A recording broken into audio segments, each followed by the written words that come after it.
এটা হচ্ছে ভোগের জায়গা, যেখানে ভোগ তৈরি হয় আমাদের জগন্নাথ দেবের।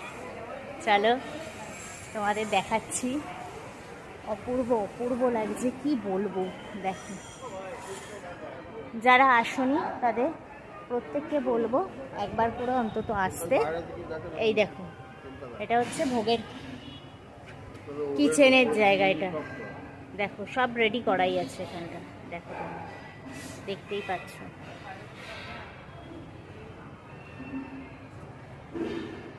দেখো, গ্যাস রয়েছে, কত সবজি। দেখো, সবজি কাটা আরম্ভ হয়ে গেছে, সবজি কাটা চলছে। কিন্তু রান্না হবে, ভোগ হবে, প্রভুকে ভোগ দিতে হবে। আর তোমরা জানোই 56 ভোগ হয়, কিন্তু অপূর্ব লাগছে।